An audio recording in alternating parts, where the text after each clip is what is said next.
Stop scroll. Ini bukan cerita striker biasa. Ini kisah pemain yang dihina di awal, diabaikan di puncak tapi meribet Ballon d'Or. Dan kisah ini jauh lebih brutal dari yang lo kira. Di pinggiran kota lain, di sebuah distrik bernama Brown yang keras, seorang bocah imigran Aljazair menghabiskan masa kecilnya. Karim Mostafa Benzema lahir pada 19 Desember tahun 1987. Di usia 8 tahun, bakatnya sudah mulai terlihat. Saat bergabung dengan klub lokal Brown Teralen, teman-temannya memanggilnya Koko. Sampai suatu hari seorang pencari bakat dari klub Olympique Lyonnais datang untuk melihat permainannya. Awalnya ada keraguan, tapi setelah trial singkat, Lion sadar mereka baru saja menemukan permata. Pada usia 9 tahun, ia resmi masuk ke Akademi Olympique Lyonnais. Di sana, ia bukan hanya mengasah kemampuan sepak bolanya, tapi juga membangun karakter. Ia dikenal sebagai pemain yang disiplin, kalem, dan sangat fokus pada tujuannya. Kegemilangannya mulai bersinar terang saat di level U16.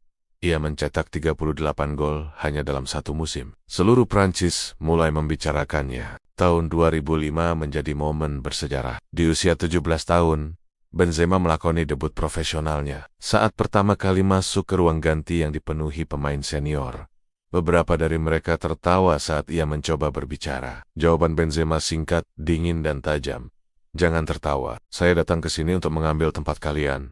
Dan dia benar-benar menepati janjinya. Musim demi musim, level permainannya terus menanjak. Ia mencetak gol pertamanya di Liga Champions, lalu 2 gol, lalu penalti, sempat diterpa cedera.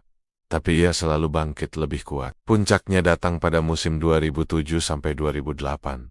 Itu adalah musim ledakannya. Mengenakan nomor punggung 10 di usia yang baru 19 tahun, Benzema tampil menggila. Ia mencetak 31 gol dari 51 penampilan, menjadi top skor Ligue 1, dan dinobatkan sebagai pemain terbaik Prancis. Lion dibawanya meraih double winners.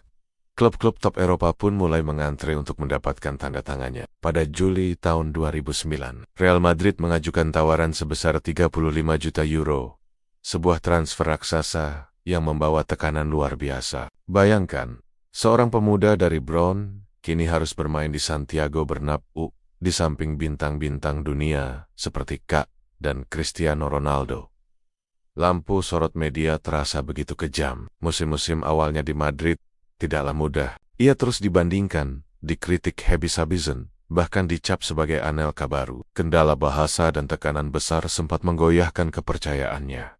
Tapi Benzema tidak menyerah. Ia memilih untuk diam dan bekerja lebih keras. Di bawah asuhan Jas, Mourinho, mentalnya diuji habis-habisan. Talenta saja tidak cukup, kata Moyu kala itu. Benzema tidak membalas dengan kata-kata, tapi dengan gol demi gol di lapangan. Ia mencetak hat-trick di Liga Champions, mencetak gol ke -300 Real Madrid di kompetisi tersebut, dan bahkan mencetak gol ke gawang mantan klubnya, Lyon, tanpa melakukan selebrasi sebagai tanda hormat. Perlahan tapi pasti, ia bertransformasi dari pemain cadangan menjadi penentu kemenangan. Musim 2011 sampai 2012 menjadi titik baliknya. Benzema berhasil menurunkan berat badannya hingga 8 kg, membuatnya jauh lebih tajam dan ganas di depan gawang. Salah satu momen ikoniknya adalah saat mencetak gol super cepat ke gawang Barcelona di El Clasico, hanya dalam 21 detik. Musim itu diakhiri dengan gelar La Liga dan penghargaan pemain Prancis terbaik. Sejak saat itu, tak ada lagi perdebatan. Benzema membuktikan bahwa dia bukan sekadar partner Ronaldo. Dia adalah otak serangan.